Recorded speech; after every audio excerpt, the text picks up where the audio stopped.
സുഹൃത്തുക്കളെ, ഞാൻ പറഞ്ഞു വന്നത് എന്തെന്നാൽ ഇന്ന് ഇന്ത്യ നേരിടുന്ന പ്രധാന പ്രശ്നങ്ങളിൽ ഒന്നാണ് പട്ടിണി. ലോകത്തിൽ പട്ടിണി അനുഭവിക്കുന്നവരിൽ 1/3 ആളുകളും ഇന്ത്യയിലാണ്. 20 കോടിയോളം ആളുകൾ വിശക്കുന്ന വയറുമായിട്ടാണ് ഉറങ്ങുന്നത്. എത്ര? 20 കോടി ആളുകൾ. ഓരോ 12 മിനിറ്റ് കൂടുമ്പോഴും ഇന്ത്യയിൽ ഒരു പട്ടിണി മരണം സംഭവിക്കുന്നു. ഭക്ഷണം പാഴാക്കുന്നത് വഴി ഈ ഭക്ഷ്യ ദൗർലഭ്യത്തിനും നമ്മൾ കാരണക്കാരാകുന്നു. അതുകൊണ്ട് നമ്മുടെ അറിവോടെ ഒരു തരി ഭക്ഷണം പോലും പാഴാക്കില്ല എന്ന് നാം ശപഥമെടുക്കണം എന്ന് ഓർമ്മിപ്പിച്ചുകൊണ്ട് ഞാൻ എൻ്റെ വാക്കുകൾ നിർത്തുന്നു. നന്ദി, നമസ്കാരം, ജയ് Hind.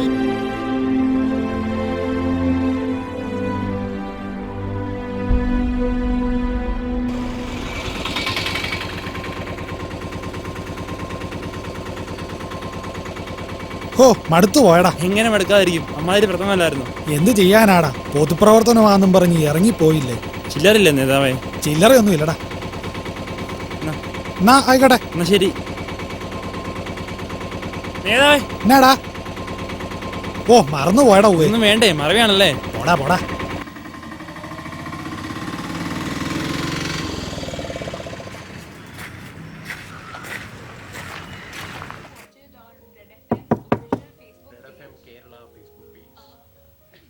Hello, hi. Red F M സ്റ്റുഡിയോയിലാണ് ഞാൻ.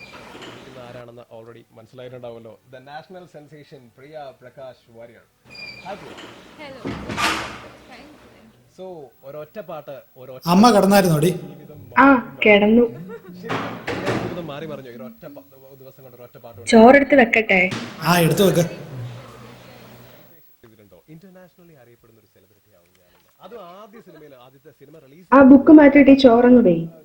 എപ്പോഴെങ്കിലും ജീവിതത്തിൽ ഒരു വൈൽഡ് ഇമാജിനേഷൻ, ഐ മീൻ ഡ്രീംസിൽ എപ്പോഴെങ്കിലും ഉണ്ടായിട്ടുണ്ടോ അങ്ങനത്തെ ചിന്ത?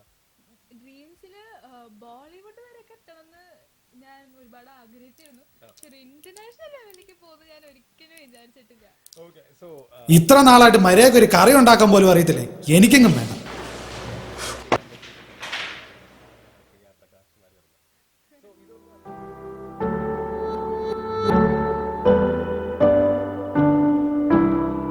ഭക്ഷണം പാഴാക്കുന്നത് വഴി ഈ ഭക്ഷ്യ ദൗർലഭ്യത്തിനും നമ്മൾ കാരണക്കാരാണ്. നമ്മുടെ അറിവോടെ ഒരു തരി ഭക്ഷണം പോലും പാഴാക്കില്ല എന്ന് നാം ശപഥമെടുക്കണം.